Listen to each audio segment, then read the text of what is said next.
Hello friends, जो आपको मेरी टेबल के ऊपर जो इंजेक्शन दिख रहे हैं, टोनोफॉस इंजेक्शन और यूरिमीन इंजेक्शन, इन दोनों इंजेक्शनों का तुलनात्मक अध्ययन किया जाएगा कि दोनों इंजेक्शनों में से कौन सा बेटर है और दोनों इंजेक्शन कौन सी बीमारियों में काम करते हैं और कौन सा इंजेक्शन कौन सी बीमारियों में सबसे ज़्यादा काम करता है। इसके बारे में आज आपको डिटेल से बताया जाएगा, क्योंकि जितने भी जो नए वेटरनरी स्टूडेंट हैं वो बहुत कंफ्यूज रहते हैं कि ये दोनों इंजेक्शन हमारे बैग में होने ज़रूरी है क्या, या दोनों इंजेक्शनों में से कौन सा इंजेक्शन यदि हमारे पास रहेगा तो ज़्यादा अच्छा रहेगा। इसके बारे में आज आपको डिटेल से बताया जाएगा किस डिजीज़ में किस तरह काम करेंगे। तो वीडियो लंबी भी होगी तो वीडियो को आप स्किप करके मत देखना, वीडियो को पूरी देखना। वीडियो पूरी देखेंगे आपको पूरा प्रॉपर नॉलेज मिल जाएगा, सही और सटीक जानकारी आपको मैं आज इस वीडियो के अंदर दूंगा, जो कि आपको बहुत ही ज़्यादा कंफ्यूज रहता है। सबसे पहले मैं आपको इससे बात करूंगा इंजेक्शन यूरिमीन के बारे में, जिसके अंदर साल्ट होता है सोडियम एसिड फास्फेट इंजेक्शन। ये इंजेक्शन पशु में क्या काम करता है, क्योंकि इसके अंतर्गत फास्फोरस दोनों में ही मिला होता है, दोनों ही फास्फोरस की यदि किसी भी तरह की डिफिशियंसी है तो उसमें काम करते हैं। वैसे यूरिमीन इंजेक्शन है यदि आपके पशु में जैसे पोस्ट पोर्चुलेंट हीमोग्लोबिनुरिया, यानी आपके पशु में ब्याने के बाद यदि पेशाब के साथ खून आ रहा है या पेशाब का रंग परिवर्तन हो रहा है, तो उस बीमारी में ये इंजेक्शन का बहुत ही अच्छा रिजल्ट है यूरिमीन का, और इसको लगाया जाता है। और इस इंजेक्शन को यदि आपके पशु में बांझपन की शिकायत है, यदि आपका पशु हीट में नहीं आ रहा है, यदि आपके पशु में फास्फोरस डेफिशिएंसी की वजह से आपका पशु कंसीव नहीं हो रहा है या कंसेप्शन रेट भी डाउन हो गया, तो इस स्थिति के दौरान भी इस इंजेक्शन का प्रयोग किया जाता है। वैसे यदि आपको इन इंजेक्शन के बारे में डिटेल से जानना है तो अलग से एक वीडियो अलग से बनी हुई है, वो भी आप जाकर के देख सकते हैं यदि पूरी डिटेल से जाना है। आज मैं आपको दोनों के बारे में ये बताऊँगा कि कौन सा किस तरह की बीमारियों में काम करते हैं। इसी तरह यदि आपका पशु सामान्य चल है, खाना पीना कम कर रहा है, तो उसके अंदर भी ये इंजेक्शन साइड थेरेपी के तौर पर ये इंजेक्शन लगाया जाता है।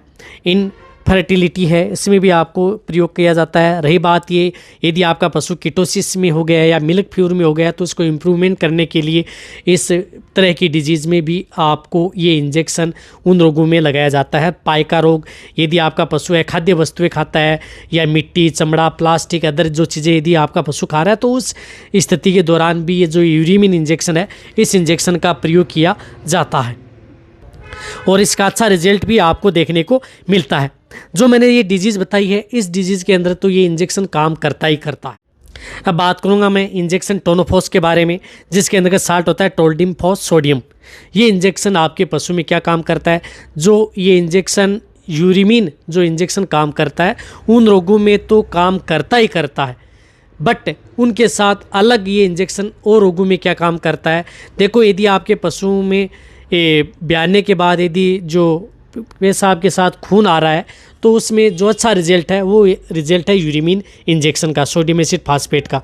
और जो अदर जो डिजीज़ मैंने बताई हैं, उस डिजीज़ में भी जो ये टोनोफॉस इंजेक्शन है, अदर डिजीज़ है उनमें सभी में तो काम करता ही करता है। इनके अलावा यदि आपके पशुओं का यदि दूध डाउन हो गया है, यदि आपके पशु का दूध कम हो गया है, तो आपके पशुओं को दूध की मात्रा को बढ़ाने के लिए, यानी मिल्क प्रोडक्शन को बढ़ाने के लिए इस इंजेक्शन का प्रयोग किया जाता है। यदि आपके पशु में प्रजनन से संबंधित किसी भी प्रकार की यदि दिक्कत हो गई आपके पशु में, तो भी जो ये इंजेक्शन है टोनोफॉस इंजेक्शन है, इस इंजेक्शन का प्रयोग किया जाता है। यदि आपके पशु में न्यूट्रिशन में यदि किसी भी तरह की यदि फास्फोरस की यदि डेफिशिएंसी हो गई है न्यूट्रिशन के अंतर्गत, तो आप इस इंजेक्शन का प्रयोग अपने पशुओं में करवा सकते हैं। यदि आपके पशुओं की जो हड्डियां हैं वो कमज़ोर हो गई हैं या विटामिन डी की डेफिशिएंसी हो गई है, तो भी इस इंजेक्शन का प्रयोग किया जाता है। जो किसका सबसे अच्छा रिजल्ट मिलता है, जो ये टोनोफॉस इंजेक्शन है, इसका अच्छा रिजल्ट मिलता है यूरिमीन इंजेक्शन से भी। और रही बात यदि आपके पशु में जो कैल्शियम, मैग्नीशियम एंड फास्फोरस की डेफिशिएंसी हो जाती है, तो उनको रिकवरी करने के लिए टोनोफॉस इंजेक्शन का प्रयोग किया जाता है, ताकि आपके पशु में किसी भी तरह की कोई डेफिशिएंसी न हो। रही बात फास्फोरस, तो इसमें पर्याप्त मात्रा में होता ही होता है। इसके अलावा आपके पशु में किसी भी तरह की जो मेटाबॉलिज्म की प्रक्रिया को सुचारू रूप से करने के लिए भी इस इंजेक्शन का प्रयोग किया जाता है। और रही बात मेटाबॉलिक डिजीज़ में, किसी भी तरह की यदि आपके पशु में डिजीज़ हो गई है, तो भी इस इंजेक्शन का प्रयोग करवाया जाता है। पाइका के अंदर भी है, जो भी यदि आपके पशु में यदि प्रयोग करेंगे तो इसका प्रयोग किया जाता है। यदि आपका पशु बार बार रिपीट हो रहा है, कंसीव नहीं हो पाता है, कंसेप्शन रेट को बढ़ाने के लिए भी, तो कई बार यदि आपके पशु में फास्फोरस की ज़्यादा डेफिशिएंसी हो जाती है तो इसके अंदर ये इंजेक्शन एआई के साथ इंट्रावीनस इंजेक्शन भी उस पशु को लगवाया जाता है। यदि एआई करते हैं उसी के साथ जो इंजेक्शन लगाएंगे तो आपके पशु में और भी अच्छा रिजल्ट देखने को मिलता है। यदि आप कई अदर इंजेक्शन लगा देते हैं, हार्मोनल है या अदर जो इंजेक्शन लगा देते हैं कंसेप्शन रेट बढ़ाने के लिए भी, ये इंजेक्शन है टोनोफॉस, इसका बहुत ही अच्छा रिजल्ट है यदि आप अपने पशु में प्रयोग करेंगे तो एआई के साथ। किससे? यूरिमिन इंजेक्शन से भी अच्छा रिजल्ट है टोनोफॉस का।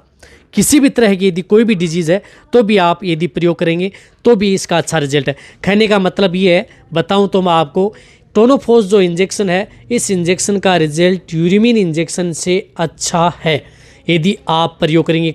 ज़्यादातर बीमारियों में, ज़्यादातर रोगों के अंतर्गत आप टोनोफॉस इंजेक्शन का प्रयोग लगभग सभी तरह की बीमारियों में आप प्रयोग करवा सकते हैं। ये प्रैक्टिकली है और आपको अच्छा रिजल्ट भी देखने को मिलेगा। रही बात दोनों इंजेक्शन कौन सा बैग में रहना चाहिए, यदि आपके पास टोनोफॉस इंजेक्शन है तो आपको यूरिमिन इंजेक्शन की कोई ज़रूरत आपके बैग के अंदर नहीं है। सभी जो यूरिमिन इंजेक्शन काम करता है वह इंजेक्शन आपका टोनोफॉस भी काम करता रहेगा, इसलिए दोनों में से बेटर टोनोफॉस है। लेकिन कई एक दो डिजीज़ ऐसी हैं जिसके अंतर्गत आपको ये यूरिमिन इंजेक्शन का रिजल्ट भी अच्छा मिलता है। रही बात, ऐसा नहीं है कि यूरिमिन इंजेक्शन का रिजल्ट अच्छा नहीं है, हालांकि दोनों इंजेक्शन अपनी अपनी जगह पर बहुत ही अच्छे रिजल्ट आपको देखने को मिलते हैं। कई ऐसी डिजीज़ होती हैं जिसमें यूरिमिन इंजेक्शन का अच्छा है, कई में टोनोफॉस का अच्छा है। लेकिन यदि आप कहें तो दोनों में से कौन सा बैग में रखें, तो आप टोनोफॉस आपके बैग में एनी टाइम मेडिसिन बैग में आपके पास ये इंजेक्शन ज़रूर रहना चाहिए, यूरिमिन रहे या न रहे।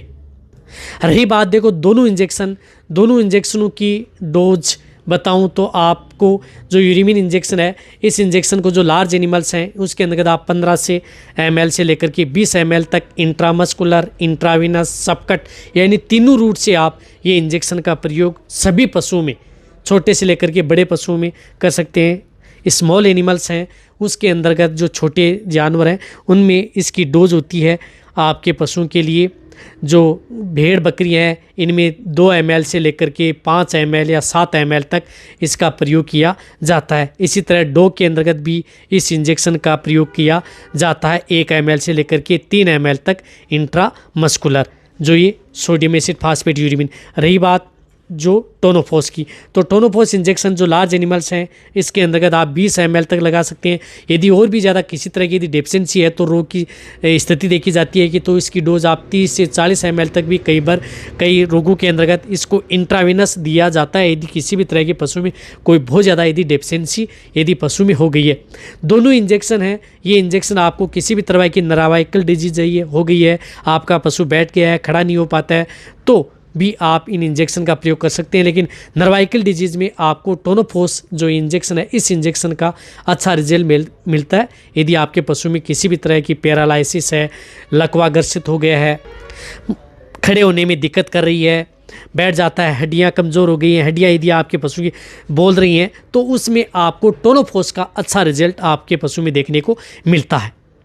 या किसी भी तरह का टिटेनी, हाइपोमैग्नीशियम टिटेनी या अदर जो टिटेनी, पशु गर्दन घुमाना है, बैठना है, उठना है, किसी भी तरह की यदि अदर जो दिक्कत यदि आपका पशु कर रहा है तो भी आपको टोनोफॉस का ही अच्छा रिजल्ट देखने को मिलता है। इसकी भी छोटे जो जानवर हैं उसके अंदर डोज होती है 2 से 5 ml, डॉग कैट के अंतर्गत होती है इसकी 1 से 3 ml, इंट्रामस्कुलर, इंट्रावीनस, सबकट, सुअर के अंदर भी लगा, यानी सभी पशुओं में आप छोटे से लेकर के बड़े पशुओं में दोनों इंजेक्शनों का प्रयोग आप करवा सकते हैं। रही बात, दोनों इंजेक्शन प्रेगनेंसी सेफ हैं, किसी भी तरह का कोई साइड इफेक्ट आपके पशु में देखने को नहीं मिलेगा।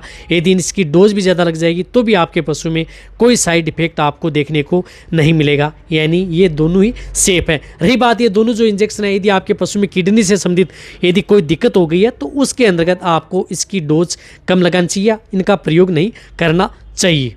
दोनों इंजेक्शनों का प्रयोग यदि आप करते हैं, चाहे यदि इंजेक्शन लगाने के बाद में आप दूध का प्रयोग करें, कोई दिक्कत नहीं है। इसी तरह से यदि जो मांस लेने वाले पशुओं को यदि मांस का प्रयोग करें तो भी कर सकते हैं, किसी तरह की कोई दिक्कत आपके पशु में देखने को नहीं मिलेगी। यानी ये दोनों इंजेक्शन आपके पशुओं के लिए वरदान है और दोनों इंजेक्शन किसी भी तरह की आपके पशु में मिनरल्स डेफिशिएंसी को पूर्ति करते हुए रोगों से उबारने के लिए आपके पशुओं को तैयार करते हैं। दोनों इंजेक्शनों से आपके पशुओं की इम्यूनिटी बढ़ा सकते हैं, ग्रोथ कर ले सकते हैं। वज़न के तौर पर भी आप इस इंजेक्शनों का प्रयोग अपने पशुओं में करवा सकते हैं, क्योंकि इनमें डेफिशिएंसी किसी भी एनिमल एलिमेंट्स की होगी तो आपके पशु में इस प्रकार की दिक्कत हो सकती है। यदि आपको डिटेल से जानना है तो दोनों पर अलग अलग डिटेल से वीडियो बनी हुई है, वो भी आप जा कर के देख सकते हैं। यदि जो ये इंजेक्शन है, ये इंजेक्शन 100 ml में, 30 ml में, 10 ml में उपलब्ध होते हैं। दोनों एक कैटेगरी में 10, 30 और 100 ml के अंतर्गत उपलब्ध होते हैं। यदि आपको दोनों इंजेक्शन के बारे में यदि आपको ये वीडियो अच्छी लगी है तो उनसे जाके आप कमेंट में लिखिए। मेरी वीडियो को आप अपने दोस्तों के साथ और मेरे जितने वेटरनरी स्टूडेंट हैं उनके साथ आप इस वीडियो को जितना हो सकता है शेयर करें। मेरी वीडियो को आप लाइक करें, आपके लाइक से मेरे को मोटिवेशन मिलता है और मैं आपके लिए अच्छी से अच्छी नॉलेजेबल वीडियो आपके लिए हर समय ऐसे रहता हूँ। यदि आपने अभी भी चैनल को सब्सक्राइब नहीं किया, सब्सक्राइब कर लें। आपको कोई पैसा लगने वाला नहीं, बट आपको बहुत ही अच्छी और प्रॉपर नॉलेज आपको इस चैनल पर ऐसे मिलती रहेंगी। इसी तरह से वीडियो देखते रहें, इसी तरह से आप मेरे को प्यार देते रहें। थैंक्स, धन्यवाद।